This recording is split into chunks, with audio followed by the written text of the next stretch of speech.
Hola, muy buenos días, ¿cómo están? Hola, espero que estén muy bien. Y vamos a continuar con lo que estábamos revisando la clase pasada relativo al ejercicio de jurisdicción extraterritorial. Y dejamos para hoy un título o base de jurisdicción muy interesante que ha ocasionado harta controversia, yo diría a partir de los años 2000 en adelante, tal vez un poquito antes, que es el título de jurisdicción universal. Entonces, ayer veíamos que los estados, cuando quieren ejercer jurisdicción universal, siempre invocan alguna justificación. Entonces, si bien el caso Lotus sigue muy presente, creo que hoy no están las condiciones para que un estado señale: soy enteramente libre, hago lo que quiero, ejerzo mi jurisdicción donde sea. Ese estado se va a encontrar con cierta oposición por parte de otro estado, así como Turquía se encontró con la oposición de Francia, ¿verdad? La Corte Permanente en ese momento, 1927, falló a favor de Turquía, pero hoy día yo creo que las objeciones de un Estado que se queja de que el ejercicio de jurisdicción extraterritorial no está bien fundamentado. En el fondo lo que diría es: no hay una razón aceptable para el ejercicio de esta jurisdicción, me provoca una serie de consecuencias el ejercicio de la jurisdicción del otro Estado. Yo creo que eso hoy día es más bien, es bien recibido. Se ve que hay un problema. Y cuando hay un problema, hay necesidad de regulación. Problema que tiene el derecho internacional: si esto fuera derecho doméstico, si estuviéramos en un Estado, habría un poder legislativo que probablemente sería responsable de tener que dictar algunas normas para regular un tema que está ocasionando fricción y conflicto. Pero en derecho internacional no existe ese órgano legislativo central. Entonces, hay una necesidad de regulación, pero el derecho internacional no ha podido responder. Entonces, hoy día la manera de responder sería esperar que hubiera una solución jurisprudencial, que estos casos empezaran a llegar a los tribunales, que los tribunales internacionales empezaran a dar algunas reglas. De nuevo nos encontramos ahí con un problema porque sabemos que la jurisdicción es voluntaria, entonces no es tan fácil que este tipo de casos lleguen a los tribunales, ¿ya? Así que va a haber que ir esperando que esto se empiece a asentar. Y por ahora, lo que sí tenemos es, en la doctrina, es que hay cierto consenso en que el fundamento de ejercicio de la jurisdicción extraterritorial tiene que ser sobre una base de razonabilidad. ¿Ok? Entonces, vamos a la jurisdicción universal. ¿Cuál sería esa base de razonabilidad? La jurisdicción universal es el ejercicio de la jurisdicción de los tribunales nacionales para juzgar hechos que han ocurrido fuera del territorio, sin que exista ningún punto de contacto con ese hecho. Ustedes ven, en todos los otros títulos de jurisdicción extraterritorial que yo les mencioné, hay un punto de contacto. La persona de la víctima, la persona del delincuente, los efectos del hecho, los intereses que se pretende proteger relativos a la ocurrencia de un hecho fuera del territorio. Bueno, en la jurisdicción universal no hay nada así. En la jurisdicción universal, lo que tenemos es un hecho que ocurre fuera del territorio o que ha ocurrido fuera del territorio, una víctima o un afectado por ese hecho que no tiene la nacionalidad del Estado que quiere ejercer la jurisdicción, así que es un extranjero, un victimario que tampoco es nacional del Estado que pretende ejercer jurisdicción, nuevamente es un extranjero, y las consecuencias de ese hecho se hacen sentir fuera del territorio también. Entonces, ¿cuál sería la motivación que un Estado tiene para ejercer jurisdicción? Y aquí lo que se señala es que el interés que mueve a un Estado para ejercer jurisdicción en base al criterio de la universalidad, ese interés es un interés común de toda la humanidad, por así decirlo, de prevenir que ocurran delitos, situaciones delictuales, crímenes, que atentan contra las bases mismas de la sociedad. Es decir, crímenes oprobiosos terriblemente graves que atentan contra, podríamos decir, la moral internacional o el sentido de humanidad internacional. Por eso que esta jurisdicción universal no se aplica a un simple homicidio, sino que se aplica a lo que se conoce en la doctrina como crímenes contra la humanidad. Y algunos crímenes han subido al estatus de ser crímenes sancionados en los distintos derechos penales del mundo, han subido a un estatus particular, que es el estatus de crimen contra la humanidad. Por esto, porque va más allá de haber afectado el interés de la víctima y va más allá de afectar el interés que tiene todo Estado en prevenir que ocurran delitos. Y me refiero en particular a casos como el genocidio. Entonces, el genocidio es más que la multiplicidad de homicidios que un genocidio en la que consiste un homicidio. El genocidio es más allá de los delitos individualmente considerados y sumados. La tortura. La tortura es más allá que el delito de causar dolor a una persona con un fin determinado. Los crímenes de guerra, y en los crímenes de guerra hoy día, bueno, hay una gran cantidad de conductas tipificadas como crímenes de guerra, y probablemente algún otro que se me queda por ahí, como probablemente a lo mejor la esclavitud. ¿Ya? Bueno, estos delitos contra la humanidad son los que permiten fundamentar, hacer razonable que cualquier Estado del mundo pueda ejercer la jurisdicción para sancionar a los responsables de estos delitos. Que además, en la definición específica que algunos de estos delitos tienen en los tratados que los intentan prevenir y castigar, son cometidos normalmente por funcionarios estatales. La tortura, por ejemplo, está definida así en la Convención de Naciones Unidas para la Prevención de la Tortura o contra la tortura. Está definido como causar dolor por un funcionario público a otra persona con el objetivo de obtener de esa persona, por ejemplo, una confesión o castigar a esa persona por su posición normalmente política.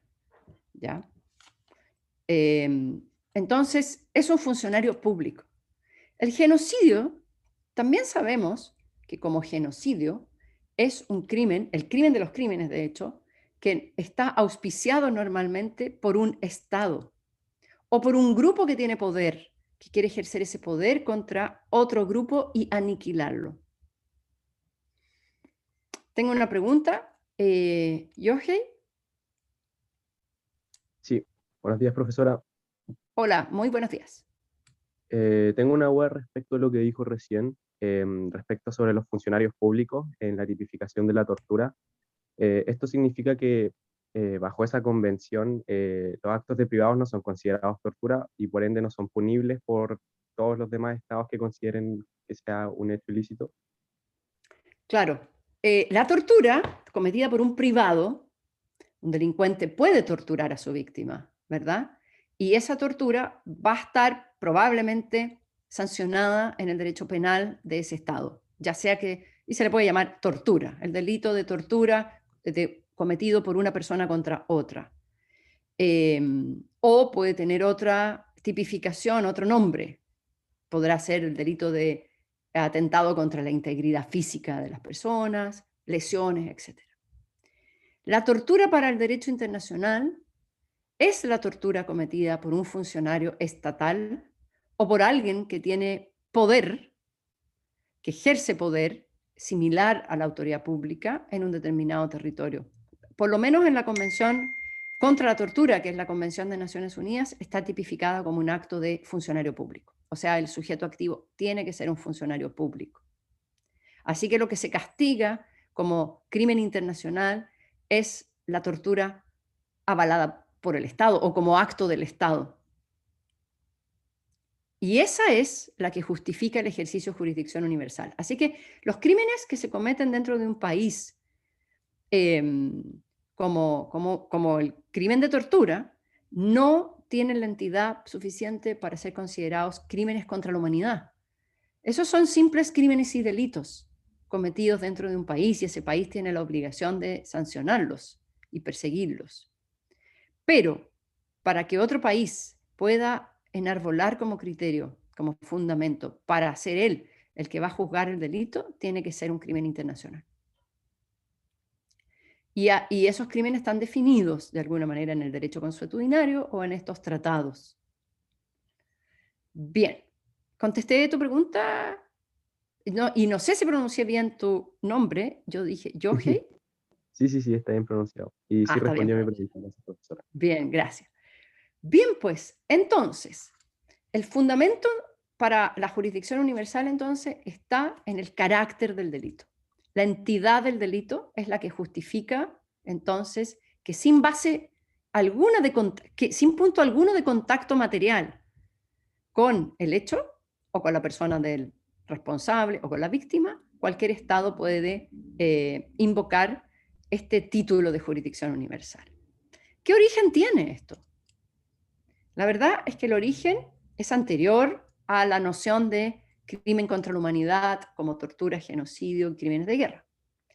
El origen, fíjense ustedes, se encuentra en el siglo XVIII, con el delito de piratería. Y por una razón probablemente comercial. La piratería consiste en un delito que es un atentado básicamente contra la propiedad y contra la vida. Pero su objetivo principal es la propiedad. Los piratas roban los tesoros que hay dentro de los barcos. ¿Ya? O también toman el propio barco, que también tiene un interés económico. Y la piratería es un delito que se comete en aguas internacionales. Entonces, el mar es inmenso. Y resulta que cuando la vía de comunicación más importante en el mundo es el mar, y los países imperialistas que están en Europa reciben el producto del imperialismo, que son todos estos recursos naturales valiosos que se transportan por barco. Entonces hay barcos españoles transportando oro, plata y otros metales preciosos y valiosos.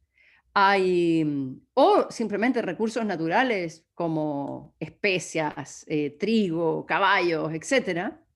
El delito de piratería tiene la posibilidad de frenar una actividad económica muy, muy importante. Tan importante que a veces hasta los propios estados auspiciaban de alguna manera a los piratas y les daban esta patente de corso, ¿verdad? Entonces la piratería es un delito que afecta a la economía de los países europeos. Y el problema que tienen es que los piratas operan en alta mar. Y entonces es muy difícil sancionar esto.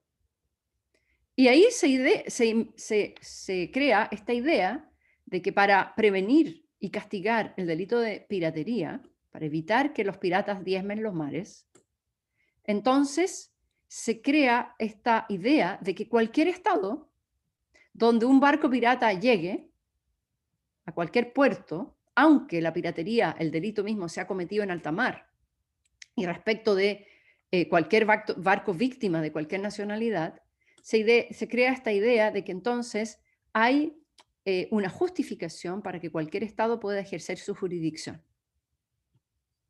Ese es el inicio de la idea de que hay delitos de carácter universal, de que hay una justificación para que sean considerados delitos en cualquier parte del mundo. Pero la verdad es que eso no es lo importante. Lo importante es para que se pueda ejercer la jurisdicción sin conexión física, material, con el hecho.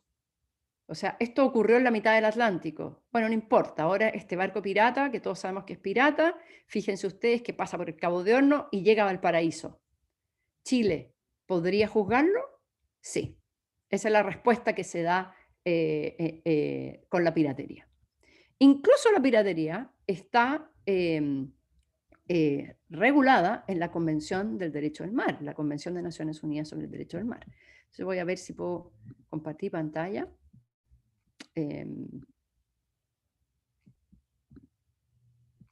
Ok, ahí ustedes ven la CONVEMAR, Convención de Naciones Unidas sobre el Derecho del Mar, y tiene estos artículos sobre piratería. Y tiene una definición. La piratería está definida en el artículo 101 de la CONVEMAR como todo acto ilegal de violencia o de detención o todo acto de depredación cometidos con un propósito personal por la tripulación o los pasajeros de un buque privado o de una aeronave privada y dirigidos, uno, contra un buque o una aeronave en la alta mar o contra personas o bienes a bordo de ellos, o contra un buque o una aeronave, personas o bienes que se encuentren en un lugar no sometido a la jurisdicción de ningún Estado. También es piratería todo acto de participación voluntaria en la utilización de un buque o de una aeronave cuando el que lo realice tenga conocimiento de hechos que den a dicho buque o aeronave el carácter de buque o aeronave pirata. Y todo acto que tenga por objeto incitar a los actos que están en el A y en la B, o facilitarlos intencionalmente. Entonces, como ustedes ven, básicamente la piratería es un acto dirigido contra la propiedad o contra la vida de las personas a bordo de una aeronave o de un buque. En principio, en alta mar o en cualquier otro lugar no sometido a la jurisdicción de ningún Estado. Así es que en la zona económica exclusiva también puede haber piratería. Lo que ocurre con la piratería, ¿en qué consiste el acto de piratería? Es un acto de violencia, es un acto de depredación, se dice, y el propósito de la piratería es un propósito personal, privado, de los piratas. Eso es piratería. Ahora, ¿qué importancia tiene? La importancia, como se señala en el artículo 100, es que hay un deber de cooperar en la represión de la piratería. Todos los estados cooperarán en toda la medida de lo posible en la represión de la piratería en la alta mar o en cualquier otro lugar que no se halle bajo la jurisdicción de ningún estado. Entonces, esto es una autorización para el ejercicio de la jurisdicción universal. Cooperar en la represión es poder juzgar los actos de piratería que se cometen fuera de la jurisdicción de los estados. Bien, este es el origen de la jurisdicción universal, pero hoy día a nosotros nos interesa mucho más allá de la piratería. A nosotros nos interesa respecto de los delitos contra la humanidad. Ahora, ya que sabemos ya tenemos los 5 títulos de jurisdicción normalmente invocados por los estados cuando ejercen jurisdicción extraterritorial, ya que tenemos esto en la mente, antes de seguir con el tema de los delitos contra la humanidad, quiero que miremos el artículo 6 del Código Orgánico de Tribunales chileno. Porque el artículo 6 del Código Orgánico de Tribunales, fíjense ustedes que acepta una serie de títulos de jurisdicción extraterritorial. Entonces, veamos cómo nuestro país trata este tema de la jurisdicción extraterritorial. Aquí ustedes tienen el artículo 6 del Código Orgánico de Tribunales. El Código Orgánico de Tribunales es el código más fome, ¿verdad?, de toda la carrera de Derecho, ¿ya? Muy pocos de ustedes estudian el Código Orgánico de Tribunales, a lo mejor en procesal se los pasan con detalle, pero yo recuerdo cuando estaba en la universidad, y creo que a nadie, ni siquiera a los profesores, les gustaba que estudiáramos o que nos detuviéramos mucho tiempo en el Código Orgánico de Tribunales. Uno lo estudia solamente para ver, ¿verdad?, los tipos de competencia y cómo más o menos se estructuran el sistema, el Poder Judicial en Chile. Pero uno no lo estudia con detención. Pero hay una norma interesante y es esta, el artículo 6. El artículo 6 dice, quedan sometidos a la jurisdicción chilena los crímenes y simples delitos perpetrados fuera del territorio de la República que a continuación se indican. Entonces, ¿qué quiere decir esto? Un juez chileno puede conocer de crímenes y delitos aun cuando estos crímenes y delitos se hayan cometido fuera del territorio nacional. Eso no es lo normal. Entonces ustedes verán, la jurisdicción en Chile penal se caracteriza por ser una jurisdicción territorial. Se pueden conocer todos los crímenes y delitos cometidos dentro del territorio de la República. Es más, uno espera que eso sea un deber, ¿verdad? Un Estado eficiente tiene que castigar los delitos y crímenes que se cometen dentro de su territorio.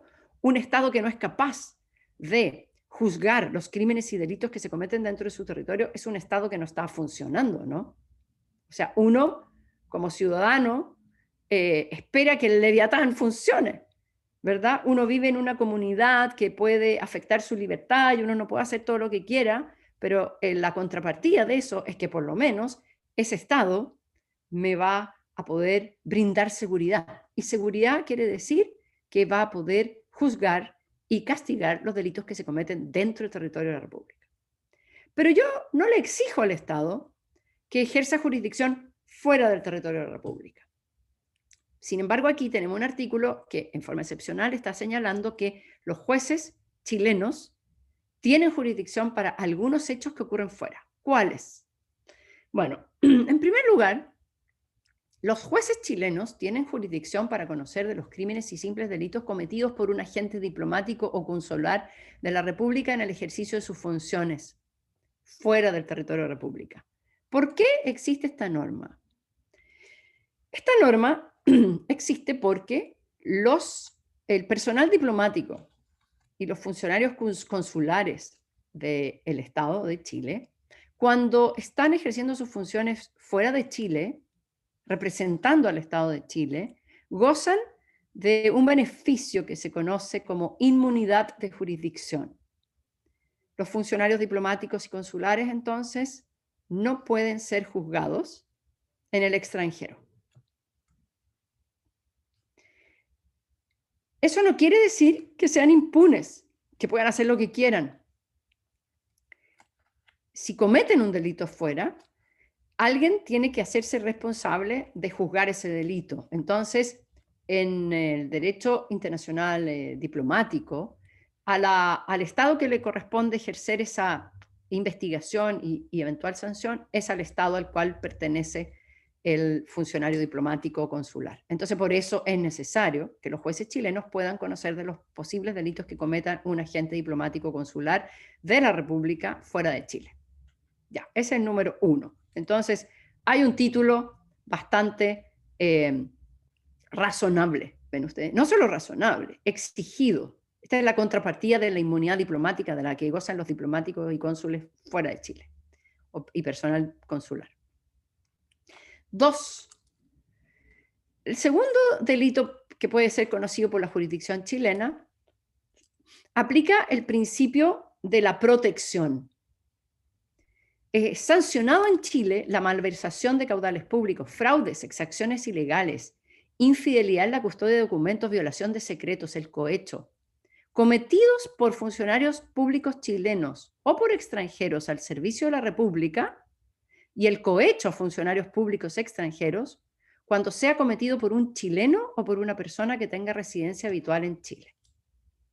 Entonces, aquí se tienen que dar varias condiciones. En primer lugar, tiene que ser cometido por un chileno el delito, o por una persona que tiene residencia habitual en Chile. Y esta persona comete estos delitos fuera del territorio de la República. ¿Qué delitos? Malversación de caudales públicos, fraudes, etcétera, etcétera. Cohecho. ¿Ok?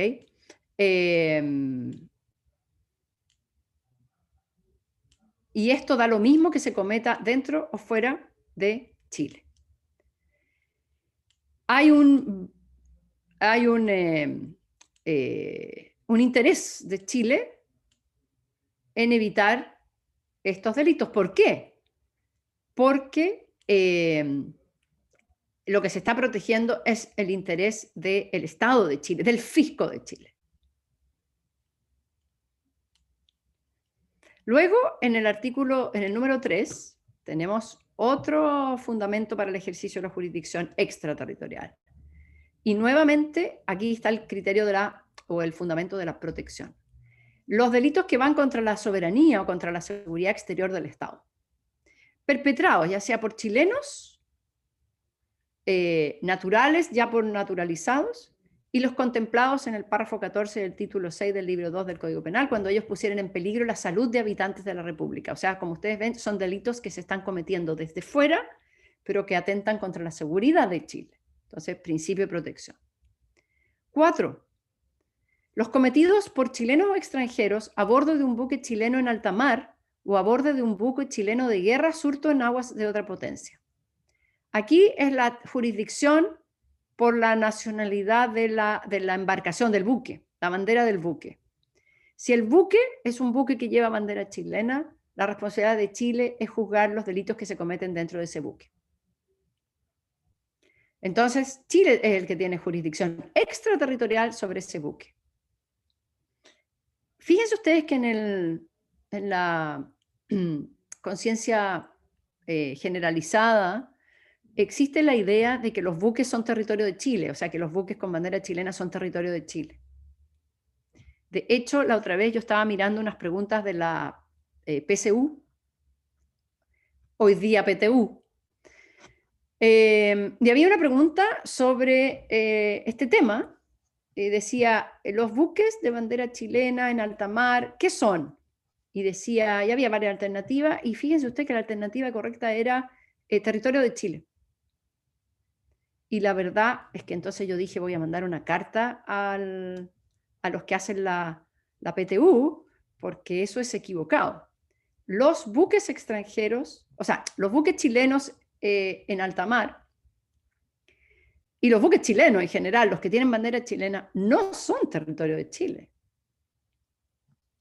El territorio de Chile es el territorio sobre el cual Chile tiene soberanía y consiste en la tierra firme, el continente, las islas chilenas, el mar territorial.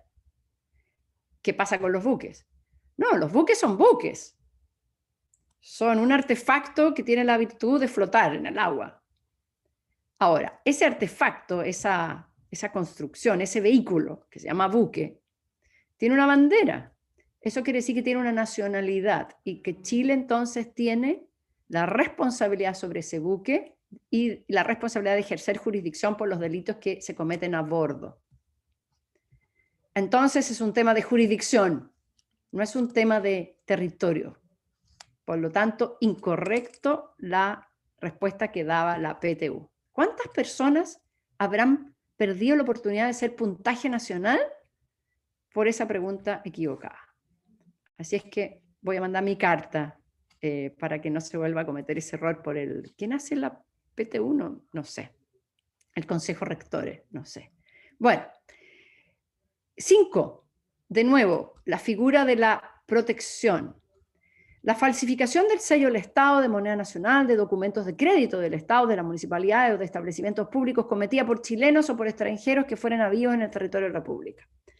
Entonces, un chileno puede estar en el extranjero, este es el ejemplo que yo les ponía ayer, un chileno está en Perú y está falsificando billetes de 10.000 pesos, pero para traerlos a Chile. Aunque esté cometiendo el delito en Perú, es susceptible de ser juzgado por los tribunales chilenos. 6. Aquí hay una mezcla de principio de la personalidad pasiva con nacionalidad. Los cometidos por chilenos contra chilenos. Si el culpable regresa a Chile sin haber sido juzgado por la autoridad del país en que delinquió. Entonces, supongamos que se comete un delito de parricidio en España de un padre chileno contra su hijo chileno.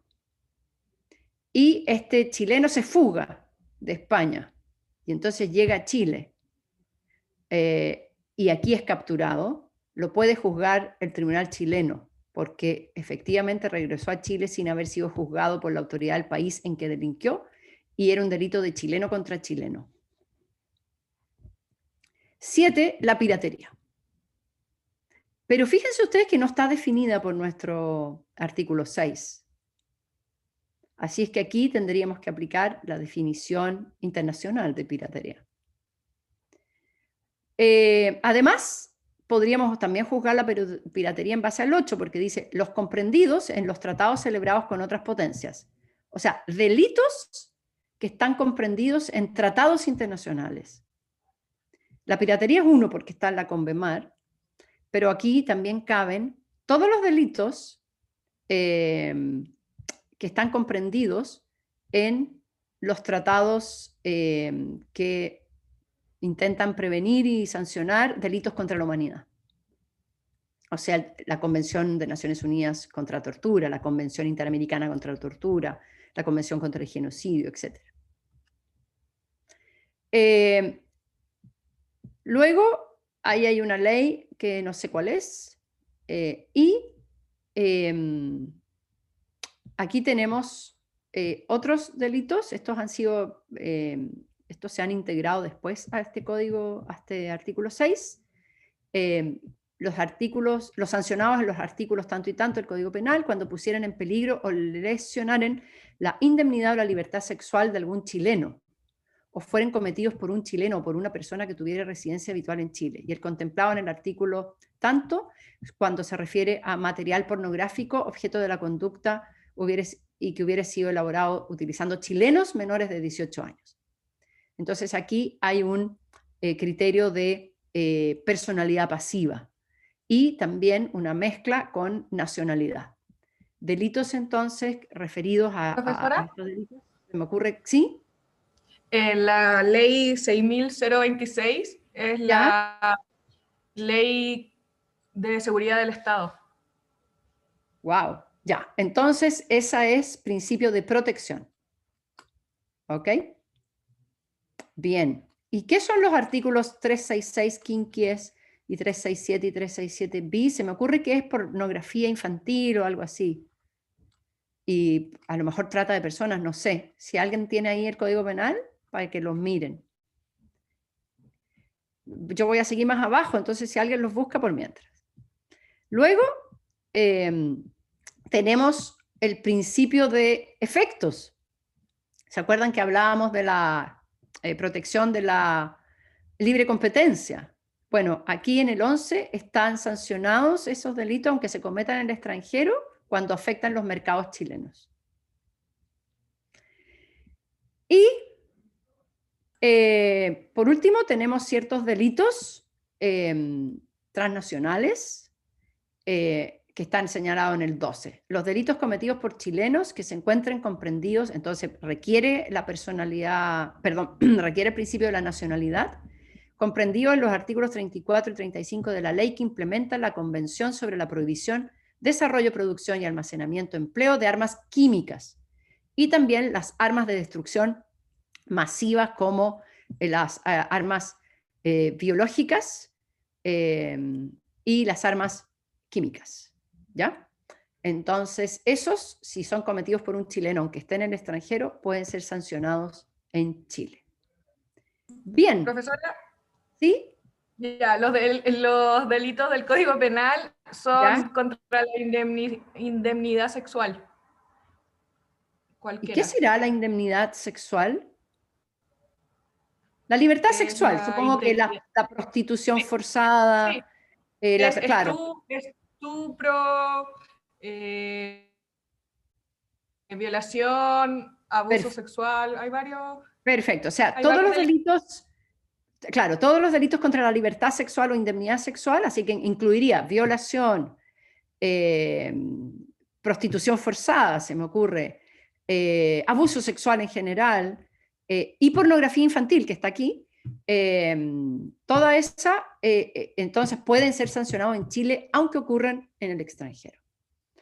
Bien, esto es lo que Chile ha definido como delitos que justifican ejercer la jurisdicción fuera de Chile. Si se dan cuenta, tengo la impresión, fíjense, que no está en este artículo 6 cosas que uno hubiera esperado que estuvieran. Por ejemplo, ¿qué les llama la atención y que no está sometido a la jurisdicción chilena y que hoy día uno esperaría que estuvieran considerados en la legislación chilena?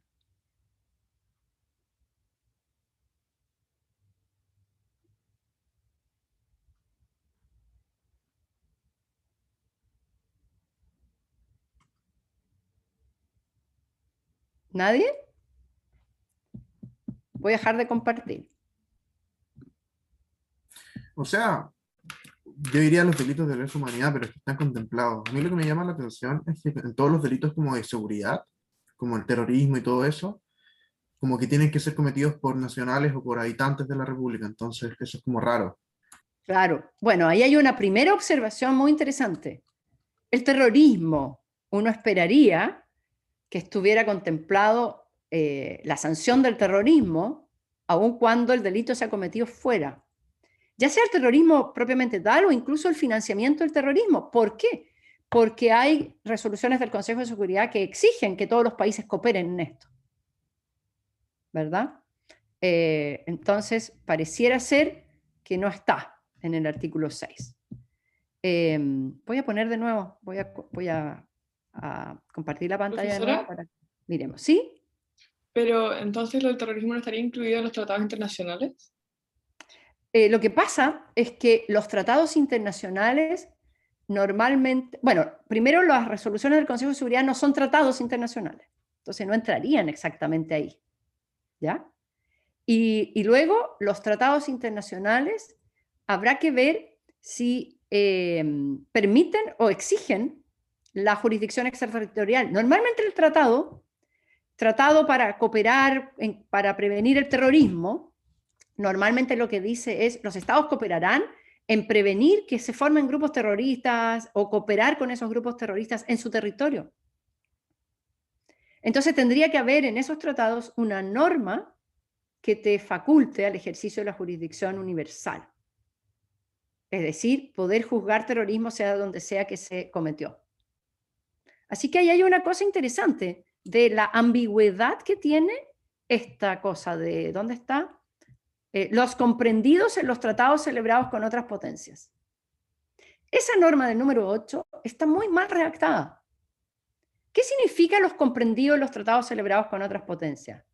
Significa que cualquier delito que está en un tratado con otra potencia, por ejemplo, yo podría decir, sí, hay una convención que dice que vamos a cooperar en el castigo y prevención del terrorismo. ¿Qué pasa si ese tratado solamente tiene normas que claramente exigen un vínculo territorial? Entonces, está bien mal redactado esto. Debería estar redactado de otra manera, debería decir algo así como los jueces nacionales pueden conocer de los delitos de, y podrían citarlos, terrorismo, tortura, ¿cómo se llama? Genocidio, etcétera, aunque sean cometidos fuera del territorio nacional y contra extranjeros y donde el victimario también es extranjero. Pero no dice eso, dice los comprendidos en los tratados celebrados con otras potencias. Entonces uno podría interpretar esto como, solo los tratados celebrados con otras potencias que exigen que Chile ejerza la jurisdicción. ¿Me entienden? Hay ahí una ambigüedad. Por eso que yo creo que esto está abierto a discusión de si realmente Chile tiene jurisdicción extraterritorial, no solo para terrorismo, que señala Benjamín, sino también, por ejemplo, para la tortura. ¿Puede Chile juzgar en Chile a cualquier persona que ha sido, que se sospecha que es sujeto activo del delito de tortura? ¿Por qué les digo esto? Porque la Convención de Naciones Unidas sobre la Tortura no exige que los estados ejerzan su jurisdicción universal. El Tratado contra la Tortura, en su artículo 5, solamente señala que se exige el ejercicio de la jurisdicción cuando hay un vínculo de nacionalidad. O sea, el torturador es chileno o la persona torturada es chilena. Y después del resto, donde no hay un vínculo, un punto de contacto con las personas involucradas en el delito de terrorismo, lo único que dice la Convención contra la Tortura es que permite que los estados pudieran tener otros títulos de jurisdicción extraterritorial. ¿Por qué? Porque dice en el último párrafo, dice, esta convención en ningún caso se entenderá que restringe el ejercicio de la jurisdicción en otros casos. Lo exige para la nacionalidad o para la personalidad pasiva y en el resto lo permite. Entonces hay lugar aquí a una discusión de si un juez chileno podría conocer de la tortura en contra de un extranjero que llega a Chile, pero que se le acusa de haber cometido tortura fuera de Chile. Paulina. En relación a eso, me parece muy interesante que fui a ver el artículo 62, que ¿Ya? habla sobre los delitos contra la libre competencia. ¿Ya? Y habla que se sancionan los delitos sobre, o sea, que afecten el mercado chileno, pero no hace ninguna relación, o sea, o ninguna mención, perdón, a la nacionalidad de quienes cometen el delito. O sea, ahí hay una jurisdicción mucho más amplia que por lo menos el terrorismo. Claro, exacto. Y entonces ahí nos parecemos mucho más a Estados Unidos con esta legislación anti-trust, ¿verdad? De libre competencia. O a Europa, que hoy día también tiene este tipo de delitos. Da lo mismo quien lo cometa. Puede ser entonces un señor gerente de una empresa europea, pero que si tiene un efecto en Chile, lo podríamos juzgar aquí en Chile. En cambio, con los otros delitos no somos tan claros, porque de hecho eso que dice, los comprendidos en los tratados celebrados con otras potencias. ¿Qué quiere decir eso? Es demasiado ambiguo ese artículo 8. Y estoy segura, imagínense usted que una persona viene a ser juzgada, estoy segura que el abogado defensor lo primero que va a hacer es señalar que no hay jurisdicción, que lo que se exige es que el tratado, o sea, que el delito en el tratado en cuestión le otorgue jurisdicción al juez chileno. No que simplemente esté contenido el delito en un tratado celebrado con otras potencias. Así que bueno, hay mucho que, si se dan cuenta, hay mucho que elaborar todavía aquí en esta norma. Vamos ahora a donde sí el derecho internacional, vamos ahora al derecho internacional. Esto era el derecho nacional, como dentro de la estructura de competencias que se otorgan a la distribución de competencias que se otorgan a los jueces chilenos, hay una norma que habla de lo extraterritorial y que tiene sus debilidades, ¿verdad? Vamos ahora al derecho internacional de nuevo. El derecho internacional permite, y aquí sí que hay una norma, podríamos decir, de derecho consuetudinario. El derecho internacional permite, es lícito para el derecho internacional, que los estados ejerzan su poder de jurisdicción para sancionar delitos que tienen carácter universal. Y esos son los crímenes contra la humanidad. Y la lista de crímenes contra la humanidad entonces son genocidio, tortura, crímenes de guerra y eventualmente otros que el derecho internacional desarrolla. Entre los crímenes de guerra está el asesinato, ¿verdad? El enemigo cuando ya está fuera de combate, los muertes, asesinatos, delitos contra la integridad física de la población civil, la violación como crimen de guerra, los embarazos forzados, la tortura de los prisioneros de guerra, etc. Y todas esas cosas terribles que ustedes se puedan imaginar dentro de la guerra o dentro de la persecución de la población civil dentro de un propio Estado, como ocurre en las dictaduras, como ocurre en las guerras civiles, etc. Clemente. Sí, no se ocupa este argumento para jugar a Pinochet cuando está en España o en Inglaterra. Exactamente.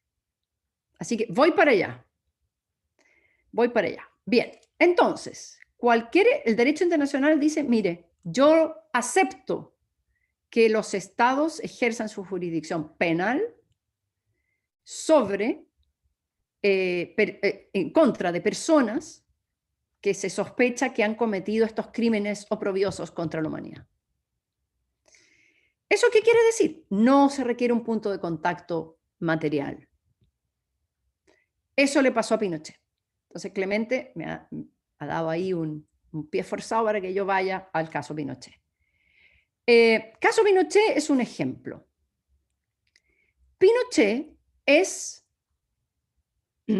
responsable del delito de tortura.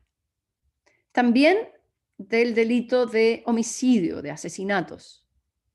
Muchas personas murieron en esta persecución política que ocurre durante la dictadura. Pinochet no es juzgado en Chile. Y esto es muy interesante. Estos delitos, y aquí viene una justificación, podríamos decir, una justificación política para que exista jurisdicción universal. Estos delitos normalmente, o sea, incluso por su tipificación, se cometen por funcionarios públicos. ¿Qué quiere decir esto? Normalmente el funcionario, la persona que comete el delito, está actuando bajo las órdenes de su propio Estado o del propio grupo que ejerce el poder en un lugar.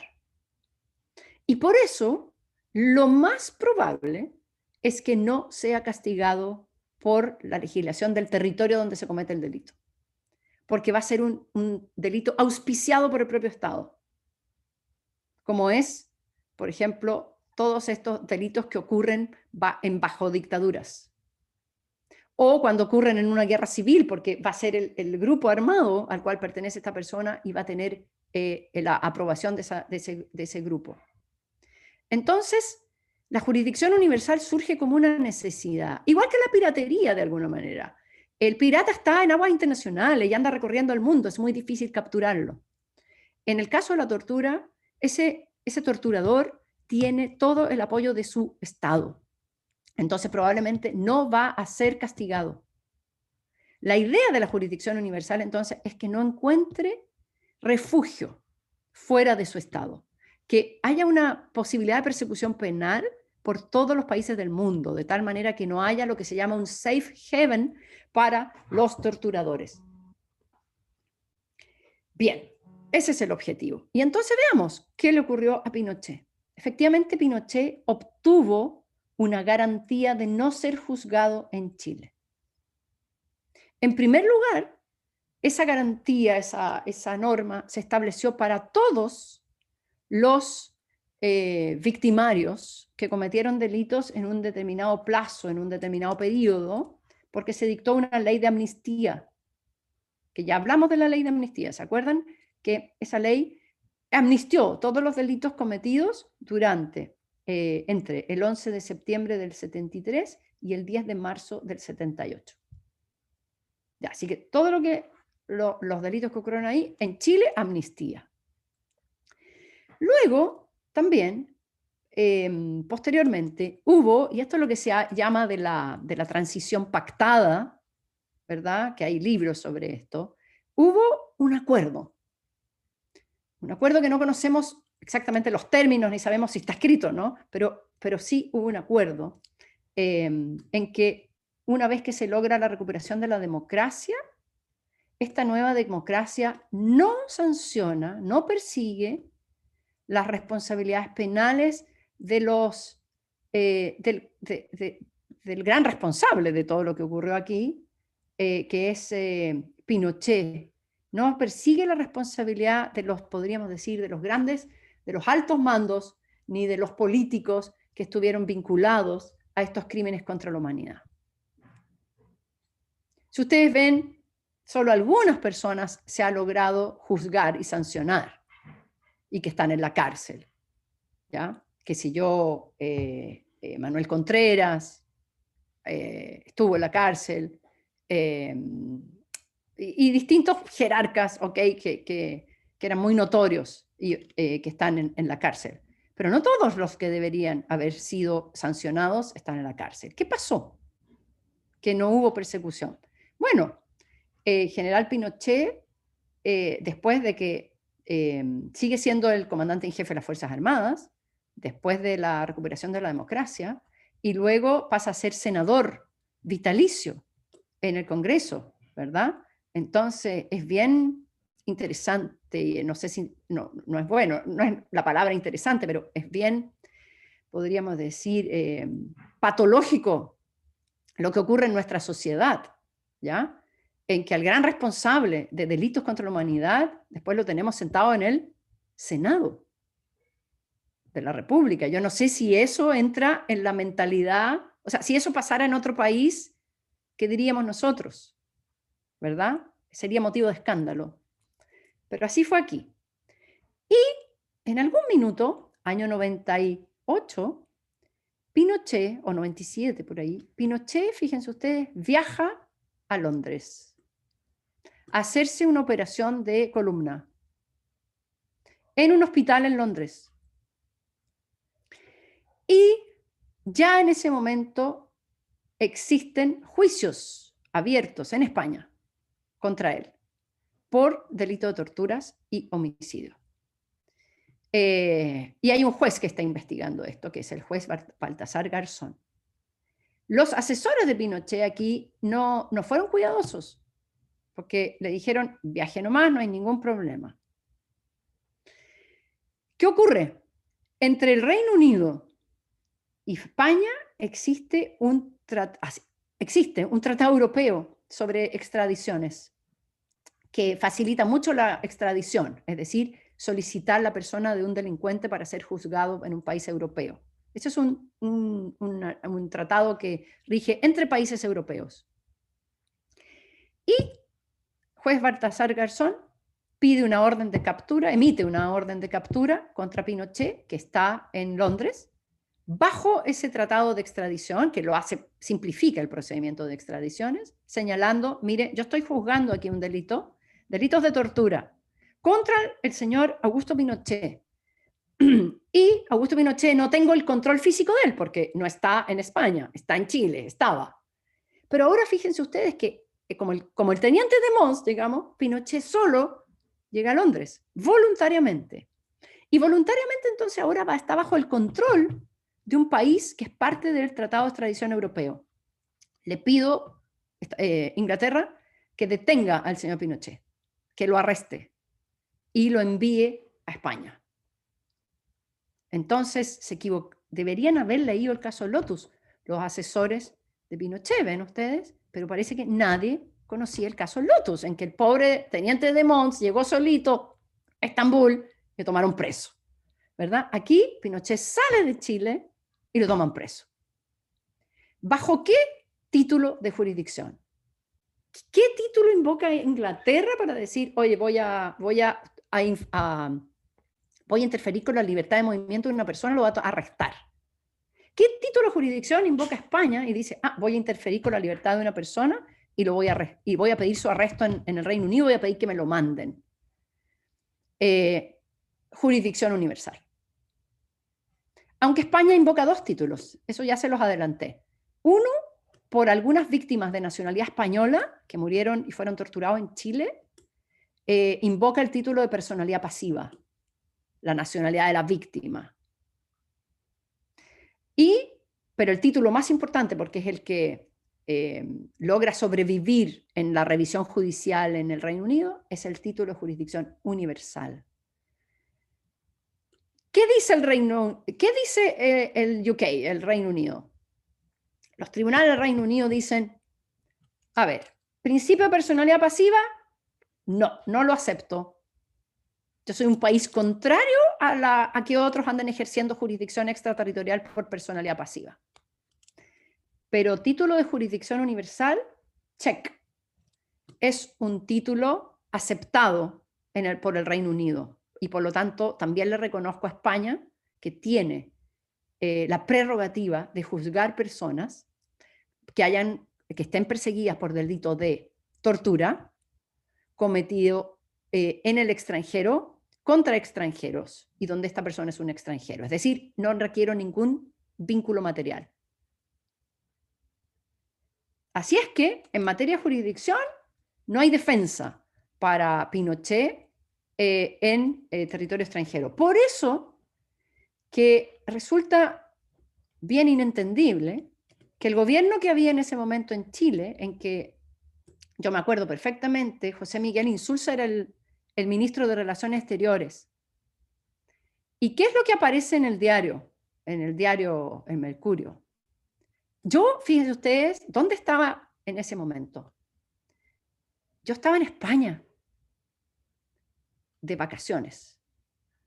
Y entonces voy llegando a mi hotel y en la televisión aparece esta noticia. Esto era octubre del 98. Y decía, bueno, pues ha sido arrestado el general Pinochet. Y yo dije, a ver, es que esto no puede ser. ¿Ya? ¿Dónde? En Londres. A ver, no me cabía en la cabeza. Entonces yo dije, debe ser que aquí el Día de los Inocentes en octubre. Porque esto es broma. Y no, fíjense ustedes que era verdad. Entonces, yo estaba ahí en España. Pero claro, yo estaba estudiando en Inglaterra, así que de ahí, después estaba en Inglaterra, y ahí viví todo el proceso de Pinochet, siguiendo las noticias. Entonces yo seguía las noticias que ocurrían en el Reino Unido, toda la discusión que se dio en este caso, y también seguía las noticias que habían en Chile, viendo el diario. Y ¿qué veo en el diario Mercurio? La defensa de Chile. Entonces el poder político en Chile responde y dice, no, esto no puede ser. Es el colmo que Europa, el Reino Unido, España, quieran sancionar a Pinochet. Esto es un atentado contra el principio de la territorialidad. Entonces yo decía, a ver, pero es que esa no es la manera de defenderse aquí. O sea, ¿cómo es posible que Chile señale que esto es una violación del derecho internacional? ¿Acaso Chile no reconoce la jurisdicción universal? ¿Verdad? Y bueno, fíjense ustedes lo que es la vida. La vida es irónica a veces. ¿Quién ratificó la Convención contra la Tortura?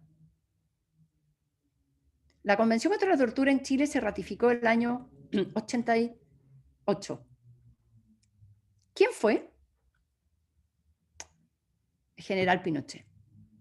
Claro, porque ya estaba terminando la dictadura, ¿verdad? 88, acuérdense, el plebiscito fue el 5 de octubre del 88. Entonces, Pinochet sabía que ahora tenía que empezar a regir la Constitución del 80, quería perpetuarse en el poder, pero ahora democráticamente, por así decirlo.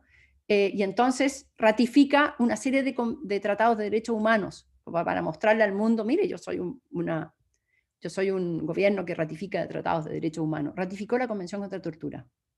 ¿Y saben ustedes el mensaje que envía el gobierno de Pinochet para que esto sea aprobado por la Junta de Gobierno, que ejercía el poder el legislativo en ese momento? Hay un mensaje del Ejecutivo. Y en el mensaje se lee: la Convención contra la Tortura pretende establecer un sistema de jurisdicción universal, de tal manera que no haya refugio seguro para los torturadores y puedan ser juzgados por cualquier país del mundo. Entonces, eso es lo que dice Chile al ratificar la Convención contra la Tortura. Pero después tenemos que lo que se invoca para señalar que el Reino Unido estaría violando el derecho internacional es el principio de territorialidad, con un delito tan oprobioso contra la humanidad como es la tortura. Bueno, obviamente que no había defensa ahí posible.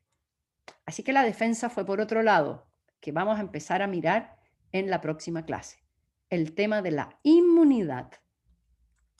Entonces hemos visto la soberanía y la jurisdicción, entonces hemos visto una cara de la moneda. Los estados pueden ejercer jurisdicción, deben ejercer jurisdicción en su territorio. Y además existen diversos títulos de jurisdicción extraterritorial, algunos casos más controvertidos que otros, ¿verdad? Eso es la parte positiva de la jurisdicción.